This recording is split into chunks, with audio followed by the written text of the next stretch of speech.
Good morning friends, स्वागत है आप सबका द इंजीनियर्स क्लासेस पे। एंड आई होप कि आप लोग अच्छे से पढ़ाई कर रहे होंगे और लॉकडाउन में अपने घरों पे होंगे। तो हम लोग रेशियो प्रोपोर्शन पढ़ रहे थे अब तक, और रेशियो प्रोपोर्शन का 2 लेक्चर हो चुका है। आज हम लोग थर्ड लेक्चर स्टार्ट करने जा रहे हैं। और रेशियो प्रोपोर्शन का फर्स्ट क्वेश्चन है, the sum of the squares of three numbers which are in the ratio 2 is to 3 is to 4 is 725। मतलब कि तीन नंबर है जिनका अगर वर्ग किया जाए, वर्ग यानी कि स्क्वायर किया जाए और उनको जोड़ा जाए तो उनका योग आता है 725। ठीक, अच्छा, वो जो तीन नंबर है उनका अनुपात क्या है? 2:3:4। ठीक है, 2:3:4। अब पूछ रहा है कि वो नंबर कौन से होंगे, वो नंबर कौन से होंगे ना, व्हाट आर दीज नंबर्स। तो अगेन मैं आपको इसका दो तरीका बताऊंगा। एक जो डिटेल्ड मेथड होता है, एक्स वगैरह लेकर के किया जाता है, दूसरा ऑप्शन से। ठीक है, आप लोग कंपेयर करिएगा कि ऑप्शन से करना कितना ज्यादा बेनिफिट होता है और कितना ज्यादा आपका टाइम सेव करता है। सबसे पहले स्टार्ट करते हैं इसके बेसिक मेथड से। तो वो जो तीन नंबर है, वो नंबर गिवन क्या है? 2x, 3x और 4x। भाई एक्स तो लेना ही पड़ेगा। ठीक है, और कहा गया कि इसका स्क्वायर किया जाता है, ऑन स्क्वायरिंग, यानी इनका वर्ग किया जाता है, इनका वर्ग किया जाता है। ठीक, वर्ग करने के बाद दो का स्क्वायर 4x², 9x² और 16x²। ठीक, और फिर इनको जोड़ा जाता है। तो जब इनको जोड़ेंगे तो इनका योग, इनका जो योग है वो योग क्या आएगा? इनका योग आएगा 9, 4, 13 और 16, 29, यानी कि 29x²। ठीक, और यही योग दिया कितना है? ये योग दिया हुआ है 725। ठीक, अब उसके बाद x² का अगर हम मान पूछें तो आप क्या बताओगे कि सर x² होगा 725/29। ठीक, और जब हम इस 725 को 29 से कैंसिल आउट करेंगे तो ये 1 टाइम्स जाएगा और ये चला जाएगा। 29 2 58, कैरी आएगा 14, तो 145, तो 29 बचे 145, यानी x² का जो मान है वो है 25। तो आप लोग जरा बताइए कि x क्या हो जाएगा? x हो जाएगा 5। ठीक, x हो जाएगा 5। उसके बाद आप खुद देखिए अभी तक कितना ज्यादा जगह ले चुका है और टाइम ले चुका है ये सवाल डिटेल्ड मेथड में। फिर उसके बाद हम लोग एग्जैक्ट नंबर पता करते हैं। एग्जैक्ट नंबर क्या हो जाएगा? 2x था, 3x था और 4x था। तो 2 × 5, 3 × 5, 4 × 5, यानी कि 10, 15 और 20। Option number D. ठीक है, आप लोग वीडियो पॉज करके इसको नोट डाउन करिए। ठीक, लेकिन अब मैं इसको रफ करने जा रहा हूं और इसको लोग कायदे से इसका शॉर्टकट मेथड देखिएगा।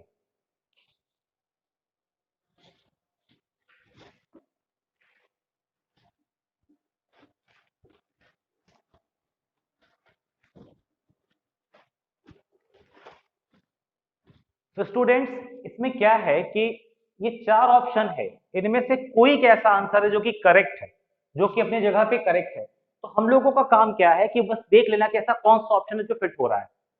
तो सबसे पहली बात है कि वन बाय वन चेक करते हैं। Let's say option number A कहता है 14 का स्क्वायर प्लस 21 का स्क्वायर प्लस 28 का स्क्वायर कितना होना चाहिए? 78।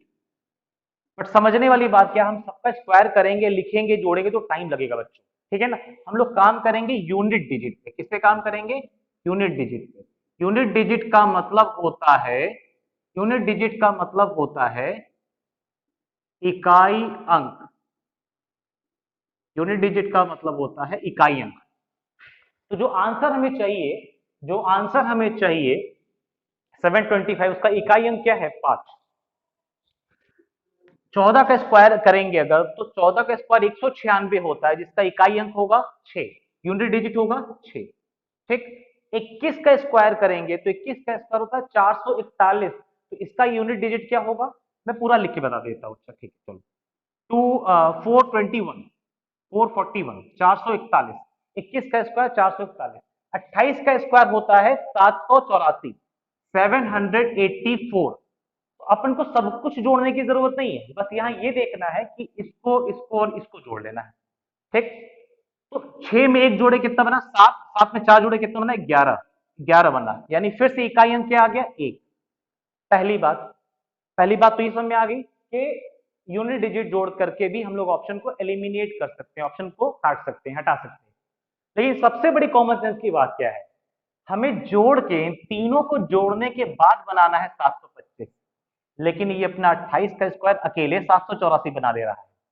ठीक है, तो ये ऑप्शन हम लोग देखते ही हटा देंगे। कैसे हटाएंगे, कहां देखेंगे कि 28 का स्क्वायर तो 784 अपने आप में होता है, तो 725 से कहीं ज्यादा बड़ा नंबर बन जाएगा इन तीनों को जोड़ने के बाद, स्क्वायर करने के बाद। ठीक है, पहला ऑप्शन हम लोग इस तरीके से एलिमिनेट किए। तो मैं थोड़ा डिटेल में बता रहा हूं, लेकिन आपको क्वेश्चन करते समय एक बार सीख लेंगे तो इतना टाइम नहीं लगने वाला। ठीक है, आप फटाफट होगा। जैसे इस 40 के स्क्वायर की बात करते हैं। 40 का स्क्वायर क्या होता है, 40 का स्क्वायर क्या होता है, 40 का स्क्वायर होता है, बताइए भाई कितना होता है 1600। बनेगा क्या 725, नहीं बनेगा ना, ये भी ऑप्शन खत्म हो गया।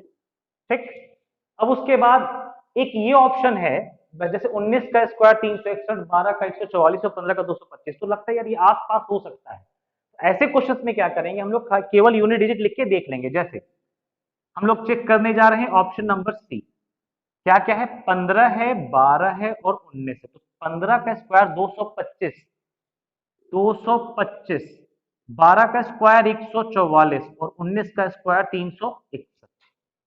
ठीक, मैं फिर से कह रहा हूं, मैं आप लोगों को समझाने के लिए डिटेल में लिख रहा हूं कि आपको 225, 144, 361 लिखना है। ये एग्जाम में आप लोगों को क्या करना है, केवल इतना लिखना है कि 15 का अगर स्क्वायर करेंगे तो इकाई अंक आएगा 5, 12 का स्क्वायर करेंगे तो इकाई अंक आएगा 4 और 19 का स्क्वायर करेंगे तो इकाई अंक आएगा 1। ठीक है, तो 5, 4, 9 और 1, 10, इकाई अंक आएगा 0। ठीक है, इकाई अंक आएगा 0, तो 0 तो अपन को चाहिए नहीं, अपने को कितना चाहिए 725 का 5 चाहिए। लास्ट ऑप्शन ही हमारा बचा आंसर है जो हो सकता है, और इसको चेक करने के लिए बिल्कुल चेक कर सकते हैं। आइए देखते हैं, 10 का स्क्वायर, 15 का स्क्वायर और 20 का स्क्वायर। ठीक है, 10 का स्क्वायर 100 यानी इकाई अंक 0, 5 का 15 का स्क्वायर 225 यानी इकाई अंक 5, 20 का स्क्वायर 400 यानी इकाई अंक 0। तो जोड़ा गया तो इकाई अंक क्या आ गया 5। और अपनी संतुष्टि के लिए जब आपको 5 मिल जाए तो संतुष्टि के लिए, अपने सेटिस्फैक्शन के लिए आप टोटल भी करके देख लिया करिए। भाई 20 का स्क्वायर 400, 15 का स्क्वायर 225, तो 400 और 225 625, और 10 का स्क्वायर कितना हो गया 100, तो 625 प्लस 100 यानी कि 725। इस तरीके से आप लोगों का आंसर आ गया। आप लोग प्रॉपर तरीके से एनालिसिस करो कि कौन सा मेथड बेटर है। ठीक है, इसको समझने में थोड़ा टाइम लग सकता है, बट सीख जाओगे तो आप सेकेंडों के अंदर आंसर दोगे। ठीक है, सो इसको नोट डाउन करिए फटाफट, इसके बाद हम नेक्स्ट क्वेश्चन करते हैं। सो फ्रेंड्स, अब है हम लोगों का नेक्स्ट क्वेश्चन। नेक्स्ट क्वेश्चन है, the ratio of number of students in school A B C is 5:6:8. If the numbers of students in each school is increased by 30%, 25% and 25% respectively, what will be the new ratio of students in each school A, B and C? अब question क्या कह रहा है, question ये कह रहा है कि एक स्कूल में स्टूडेंट्स हैं, लाइक 3 स्कूल है ए बी एंड सी, उनमें जो स्टूडेंट्स का रेशियो है वो रेशियो है 5:6:8। 3 अलग अलग स्कूल है, ठीक है ना, आपके शहर में मान लीजिए 3 कोई अलग अलग स्कूल है, स्कूल ए, स्कूल बी और स्कूल सी, और तीनों स्कूल में जो रेशियो है नंबर ऑफ स्टूडेंट्स का वो है 5:6:8। अब कहता है कि हर स्कूल में प्रत्येक, ईच मतलब प्रत्येक, प्रत्येक स्कूल में यदि संख्या बढ़ा दी जाए, विद्यार्थियों की, स्टूडेंट्स की संख्या अगर बढ़ा दी जाए कितने प्रतिशत से, 30% से, 25% से और 25% से। ठीक है, तो ज्ञात करना है नया रेशियो कि अब इन स्कूल में बच्चों का, विद्यार्थियों का क्या नया रेशियो आएगा। ठीक है ना, तो एक चीज, इस क्वेश्चन को स्टार्ट करने से पहले मैं सबसे पहले एक छोटा सा कंसेप्ट आप लोग को समझा दूं कि ध्यान दीजिएगा कि अगर किसी जगह का पॉपुलेशन यानी आबादी, ठीक है, 100 है और उसमें अगर 10% का इंक्रीमेंट होता है, 10% का इंक्रीमेंट होता है, तो अब उसकी पॉपुलेशन कितनी हो जाती है? 110। ठीक, मतलब ये है कि अगर किसी 100 में 10% की वृद्धि हो जाए तो वो संख्या कितनी बन जाएगी? 110। अब आप लोग इसका जवाब दीजिएगा कि अगर 100, फिर से 100 ही लेते हैं, 100 है, अगर इसमें 30% की वृद्धि कर दी जाए तो संख्या कितनी बन जाएगी? 130। कोई संख्या 100 है, अगर इसमें 25% की वृद्धि कर दी जाए तो संख्या कितनी बन जाएगी? 125। संख्या बन जाएगी 125। बस यही कंसेप्ट को अप्लाई करना है कि अगर पहले 100% था तो अब 30% बढ़ के कितना हो जाएगा? 130%। अगर पहले 25% 100% था तो अब बढ़ के 125% हो जाएगा। ठीक है, इसी कंसेप्ट को लेकर हम लोग इस सवाल को हल करेंगे। ठीक, आइए, तो जो सबसे बड़ा हिंट है इस क्वेश्चन का वो ये है कि 30%, ठीक है, 30% क्या होता है? 3/10। 25% क्या होता है? 1/4। ये परसेंटेज का क्लास है और इसको हम प्रॉपर डिटेल में इसका परसेंटेज का जो चार्ट होता है वो आपको हम पढ़ाएंगे। आई थिंक कि नेक्स्ट लेक्चर में इसको हम कवर अप करा देंगे ताकि आपको परसेंटेज को फ्रैक्शन में कन्वर्ट करना आना चाहिए। ठीक है, तो अगर कहीं 30% लिखा हम लोग उसको 3/10 कहेंगे, कहीं 25% लिखा तो उसको हम लोग 1/4 कहेंगे। अब जो सवाल है, जो गिवन नंबर्स हैं स्टूडेंट्स के, ए बी सी में कितना है? ए बी सी में 50 है, 6 सॉरी 5 है, 6 और 8, 5:6:8। लेकिन इसके लिए हम लोग करते क्या है ना, इसको हम लोग कन्वर्ट कर लेते हैं, मल्टीप्लाई कर लेते हैं, सॉरी मल्टीप्लाई कर लेते हैं 10 से, ताकि हमारा कैलकुलेशन इजी हो जाए। अगर हम 10 से मल्टीप्लाई करते हैं सब में तो जो नया रेशियो वो क्या निकल के आ जाएगा? 50, 60 और 80। रेशियो में कुछ चेंज नहीं, बस 10 से सब में मल्टीप्लाई कर दिया गया। ठीक, तो ये एबीसी का बेसिकली रेशियो है, कौन सा? इनिशियल, इनिशियल रेशियो है। ठीक, और हम लोगों को पता करना है एबीसी का फाइनल रेशियो। तो सवाल अब खत्म हो चुका है। अगर आप इसके पहले वाला कंसेप्ट समझ चुके हैं तो ये वाला भी हो जाएगा, कोई दिक्कत नहीं है। अगर 3/10 की वृद्धि हो रही है, ध्यान दीजिएगा, अगर 3/10 की वृद्धि हो रही है यानी संख्या में, अगर संख्या 10 है तो 3 की वृद्धि हो रही है तो बन कितनी जाएगी? 13। संख्या अगर 10 है तो 3 की वृद्धि हो रही है, संख्या कितनी बन जाएगी? 13।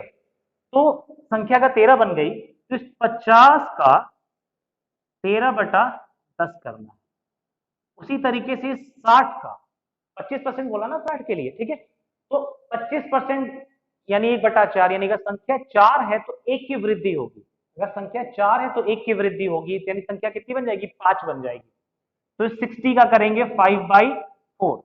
और सिमिलरली लास्ट वाला क्या है? 80 है, इस 80 का भी सेम चीज करेंगे। 80 का क्या करेंगे? 5/4। क्यों 5/4? क्योंकि 25% 80 के लिए भी बोला हुआ है, स्कूल नंबर सी के लिए भी सेम चीज बोला हुआ है। बस अब तो केवल कैलकुलेशन, कुछ है नहीं इसमें। इस 0 से 0 को कैंसिल करेंगे, ये बन जाएगा 13×5 65, ये बन जाएगा 15 बार में जाएगा तो 15×5 75 आ जाएगा, और ये आपका 20 बार में जाएगा तो 20 बार में ये 20×5 100 आ जाएगा। और इसको हम लोग अगर एक बार और सॉल्व कर दें, अगर इसको हम लोग एक बार और सॉल्व कर दें तो मैं इसको यहाँ साइड में कर दे रहा हूँ क्योंकि हो सकता है आप लोगों को नीचे का ना दिख पाए। ठीक है, तो 65:75:100, 5 से कैंसिल होगा आई बिलीव। ठीक है, तो 5 13 65, 15 और 20। ठीक है, अब एक चीज यहां पे ध्यान रखने वाली है, यहां पे मैंने आपको डिटेल तरीके से बता दिया काइंड ऑफ कि देखो बच्चों ऐसे ऐसे करना होता है, लेकिन कैलकुलेशन में हम लोग अभी भी कुछ समय बचा सकते थे। कैसे? 5 यहां पे लिखा हुआ है ना, 5 यहां भी लिखा हुआ है, बिल्कुल है, और 5 यहां भी लिखा हुआ है। तो हम लोग इस 5 को, इस 5 को, इस 5 को अगर कैंसिल कर देते, जस्ट फॉर मोमेंट, आप ऐसा सोचो कि अगर यहाँ 5 नहीं लिखा है, क्योंकि ये 5 इस 5 से, इस 5 से हट जा रहा है, कैंसिल हो जा रहा है, अगर यहाँ 5 नहीं लिखा है तो क्या लिखा है? 13। ठीक, अगर यहाँ 5 नहीं लिखा है तो क्या लिखा है? 15, क्योंकि ये से कैंसिल हो चुका है। अगर यहाँ 5 नहीं लिखा है तो क्या लिखा है? 20। तो ये समझ में आया कि ये चीज यहीं पे कैंसिल कर दी जाए तो भी कोई दिक्कत नहीं है। अब से क्वेश्चन में आपको ये अप्लाई करना सीखना है कि जब भी होगा हम लोग कोशिश करेंगे कि मैक्स टू मैक्स चीज यहाँ पे एलिमिनेट करते हैं। वेल हमारा आंसर आ चुका है 13, 15 और 20। कौन सा है? ऑप्शन नंबर सेकंड है। ऑप्शन नंबर सेकंड हमारा जो करेक्ट आंसर है। उसको फटाफट नोट डाउन कर लीजिए, चलो नेक्स्ट क्वेश्चन पे आते हैं। तो फ्रेंड्स आई होप कि इसके पहले तो आपने नोट कर लिया होगा प्रॉपर कॉपी में अच्छे से। प्लीज मैं फिर से रिक्वेस्ट करूँ, आप लोग कायदे से नोट नोट करते चलिए और नोट्स प्रिपेयर करते चलिए, ठीक है ना। बिकॉज मैं फिर से जैसा अपने फर्स्ट लेक्चर में बोला था और फिर से रिपीट कर रहा हूँ, क्योंकि जब कभी भी आपको रिवीजन करने का मन होगा तो आप हर बार यूट्यूब पे जा करके और लेक्चर्स का लिंक सर्च करके और लेक्चर्स ऐसे मतलब जंप कर करके क्वेश्चन को सर्च करने से बेहतर है कि आप अगर अपनी नोटबुक में नोट करके रखे रहोगे तो जब मन करेगा तुरंत आप रिवाइज कर सकते हो, ठीक है। तो इस क्वेश्चन को देखते हैं। ₹680 is divided among A B C such that A gets 2/3 of what B gets. ठीक है, मैं थोड़ा सा ब्रेक करते चलता हूं हिंदी में भी। ₹680 को ए बी और सी में बांटा गया और इस तरीके से बांटा गया कि ए को बी के हिस्से का 2/3 हिस्सा मिलता है। बोला ना, A gets 2/3 of what B gets, यानी बी को जो भी कुछ मिला उसका 2/3 ए पाया, ठीक। और B gets 1/4 of what C gets, और सी को जो भी कुछ मिला उसका 1/4 भाग बी पाता है। और पता करना है कि उनका शेयर्स क्या होगा, यानी कि उनकी हिस्सेदारी कितनी होगी। अब ये बात समझने वाली है कि हिस्सेदारी निकालने के लिए हमें तीनों का रेशियो मालूम होना चाहिए, ए बी और सी का रेशियो मालूम होना चाहिए, जो एक ट्रेडिशनल मेथड में सिखाते आ रहा हूं आप लोगों को। लेकिन अब इस क्वेश्चन को, जैसे मैंने कहा था, धीरे धीरे धीरे धीरे मैं ट्रिक्स आपको सिखाते चलूंगा और आप उसको एब्जॉर्ब करते जाना है, ठीक है ना। तो यहाँ पे अब 2 रेशियो को 3 रेशियो में कन्वर्ट करने की कोई जरूरत नहीं है। कैसे? देखिए, कहता ए गेट्स 2/3 ऑफ बी। बस हमको इतना सा बता दो आप कि ए इज टू बी यहां से कितना होगा, ए इज टू बी यहां से कितना होगा।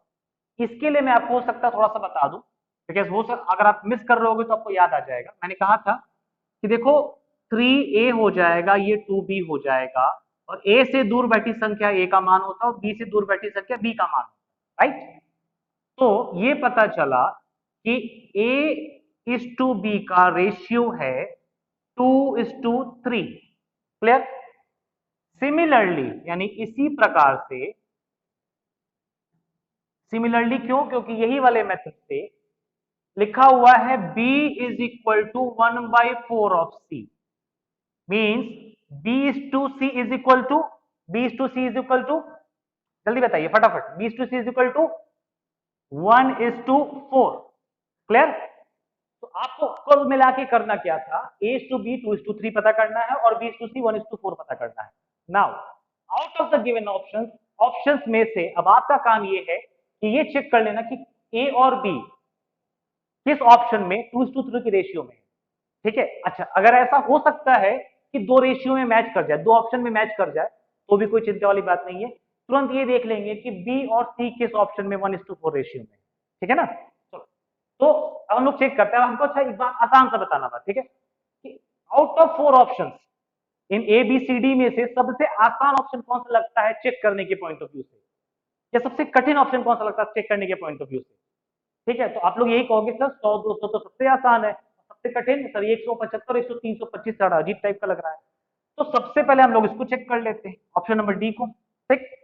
ऑप्शन नंबर डी में ए और बी, ए और बी क्या 2:3 के अनुपात में है?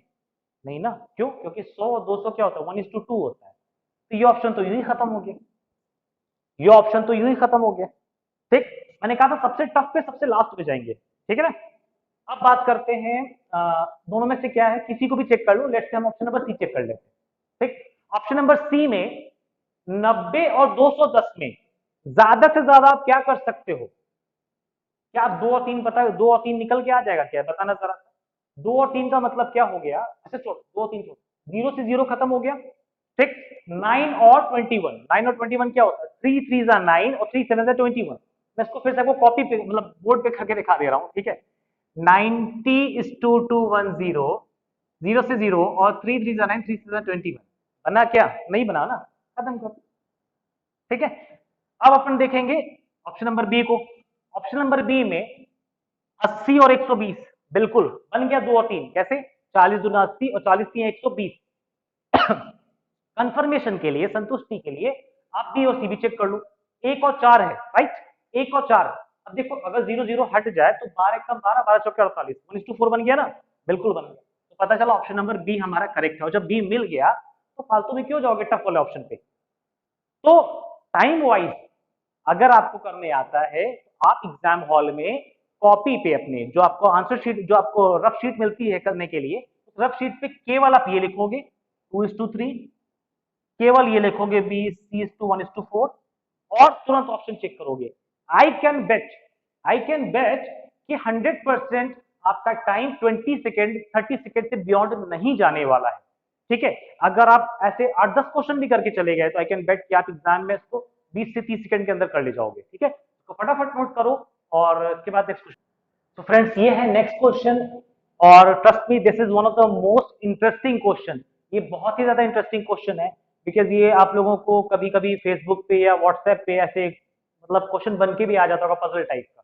ठीक है, तो इसको करने का 2 मेथड है। पहला मेथड जो है वो सेटिस्फाई द जूनियर कंसेप्ट है, वो मैं अभी आपको सिखाने वाला हूँ उसी मेथड से। सेकंड मेथड इसको करने वाला होता है एलिगेशन मेथड। ठीक है, तो इस क्वेश्चन को मैं बुक मार्क कर ले रहा हूँ, इस क्वेश्चन को मैं जब भी एलिगेशन पढ़ाऊंगा उसमें भी मैं इस क्वेश्चन को कराऊंगा, क्योंकि एलिगेशन के मेथड से ये क्वेश्चन और ज्यादा आसान हो जाता है। ठीक है, बट ये भी आई गेस कि आप लोगों को आसान लगेगा।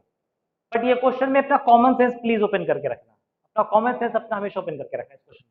क्वेश्चन ये है, a man had some hens and cows, यानी कि एक आदमी के पास कुछ मुर्गियां हैं और कुछ गाय। ठीक, अब मुर्गी और गाय से ये कंसेप्ट तुरंत आना चाहिए कि मुर्गी 2 पैर की होती है और गाय 4 पैर, लेकिन सर तो सबका एक ही होता है ना, ये कंफर्म है। Very good. If the number of heads यानी सर बी 60, ठीक है, एंड यानी कि अगर उनका जो सर यानी सिरों की जो संख्या है वो 60 है, and the number of feet यानी पैरों की जो संख्या है, the number of feet equal to 160, 160 है, तो पता करना है कि मुर्गियां यानी हेंस कितनी है। ठीक, इस क्वेश्चन में से सबसे पहली चीज जो निकलने वाली है वो ये है कि सर कितने हैं 60, यानी नंबर ऑफ एनिमल्स कितने हैं। जब हर पशु और पक्षी का सर एक ही होता है, हेड एक ही होता है, तो number of heads is equal to number of animals ना, एनिमल्स और बर्ड्स, इज इट? ठीक है, तो 60 ही होगा, 60 ही होगा क्या नंबर ऑफ एनिमल्स। अब यहां बात समझने की है, हेड से आप जैसा फ्लो समझिएगा, इस क्वेश्चन में हम लोग हेड से क्या समझे, नंबर किसका, एनिमल्स का, राइट? ओके, और इसके बाद फ्लो, फिर से कह रहे फ्लो समझिएगा, हेड से नंबर ऑफ एनिमल्स के, और नंबर ऑफ एनिमल्स से हम लोग चले गए नंबर ऑफ लेग्स पे, लेग्स या फीट जो कह ले। ठीक, तो एक चीज आपको मालूम है कि हेन की जो फीट होती है वो 2 होती है, और काऊ, काऊ की जो फीट होती है वो 4 होती है। मैं क्यों कहता हूं इसको satisfy the junior concept, satisfy the junior क्यों कहते हैं, दोनों में से जूनियर कौन है, छोटा कौन है, 2 है। ठीक है ना, इसको 2 प्लस समथिंग में ब्रेक कर दो, इस 4 को हम लोग 2 + 2 कह सकते हैं, कह सकते नहीं कह सकते, बिल्कुल कह सकते। तो हेंस के पास 2 लेग है, काउस के पास 2 + 2 लेग है। ठीक है ना, बात वही है, बस थोड़ा घुमा के कही जा रही है कि हेंस के पास 2 लेग है और काउ के पास 2 + 2 लेग है, मतलब कि कम से कम 2 लेग, कम से कम 2 पैर तो सभी जानवर के पास है, सभी पक्षियों के पास है जो यहाँ पे अवेलेबल है। ठीक है ना, जो यहां ये बात कैच करने वाली है कि नंबर ऑफ एनिमल्स, चलो यहां से स्टार्ट करते हैं, नंबर ऑफ हेड जो भी है, नंबर ऑफ हेड जो भी है, नंबर ऑफ हेड जो भी है, क्या वो बराबर है नंबर ऑफ एनिमल्स के? ठीक, और ये बराबर कितने के हैं, 60 के। ये बात समझ में आ रही है, number of head equal to number of animal equal to 60। अब अगर 60 एनिमल्स हैं तो मिनिमम मिनिमम। अच्छा, कमेंट में ऐसा कोई कमेंट नहीं आना चाहिए कि सर किसी का एक पैर नहीं था तो दो पैर नहीं था, ठीक है ना। क्वेश्चन है उसको दो पैर वाला लेना है, ठीक। तो मिनिमम नंबर ऑफ फीट यानी कम से कम पैरों की संख्या कितनी होगी, कम से कम कितनी तो होगी ही होगी। कहोगे सर दो तो सबका ही होता है, 60 जानवर हैं, 60 एनिमल्स हैं, तो 120 पैर होना चाहिए, ठीक है, 120 पैर होना चाहिए। तो बच्चों एक बात बताओ कि 120 पैर होना चाहिए, बट क्वेश्चन में कितना कह रहा है, 160 पैर कह रहा है ना, यानी 40 पैर गायब है, यानी 40 पैर हम लोग गिने नहीं है। वो 40 पैर किसका नहीं गिने हैं बच्चों, वो 40 पैर हम लोग जो नहीं गिने हैं वो इसका नहीं गिने हैं, काऊ का। एक काऊ का दो पैर, तो 40 पैर होने के लिए कितने,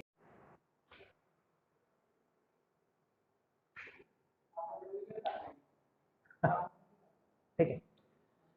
तो मतलब सब मिला के मेरे कहने का मतलब ये है कि एक काऊ का दो पैर हम लोग अभी नहीं गिने हैं, प्रत्येक काऊ पे दो पैर नहीं गिने हैं, ठीक है। तो दो पैर अगर एक काऊ का है तो 40 पैर कितने काऊ का होगा, ठीक है। तो कुछ ऐसे समझिए, ठीक है।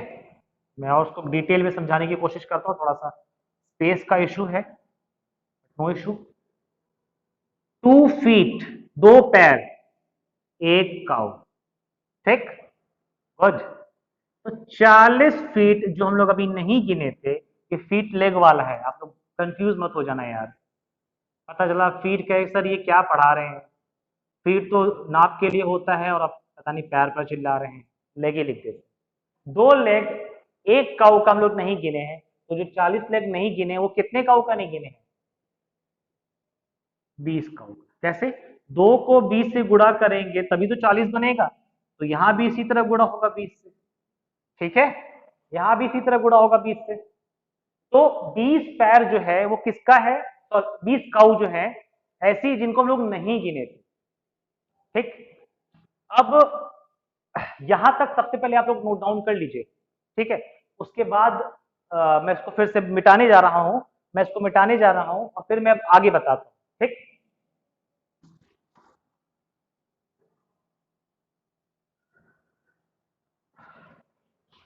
तो ये पता चला था अभी तक कि काउस की संख्या क्या है, 20। बच्चों अगर काउस की संख्या 20 है तो हेंस कितनी हो जाएंगी, टोटल कितना एनिमल 60, 60 माइनस 20, तो हेंस कितनी आ गई 40, हेंस कितनी आ गई 40। ये हमारा आंसर आ गया है, ठीक। मैंने कहा तो था कि एलिगेशन जब कराऊंगा बाद में तो बता दूंगा, लेकिन बता ही देते हैं, ठीक है। आइए एलिगेशन से भी इसको देख लीजिए फटाफट। तो एलिगेशन से होता क्या है ना कि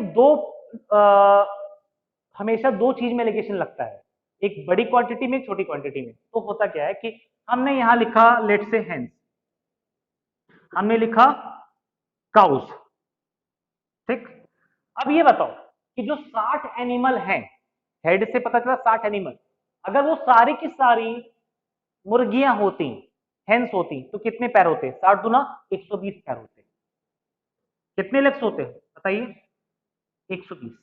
अच्छा, अगर सारे के सारे काउ यानी गाय होते तो कितने पैर होते, तो सर एक गाय का 4 पैर, तो 60 गाय का 240 पैर, 60 चौके 240 पैर, ठीक। लेकिन क्योंकि कुछ मुर्गियां हैं कुछ काऊ हैं, कुछ मुर्गियां हैं और कुछ काऊ हैं, इसीलिए इसीलिए इनका जो पैर दिया हुआ वो कितना दिया हुआ, 160 दिया हुआ, ध्यान दीजिएगा 160 दिया हुआ है, ठीक।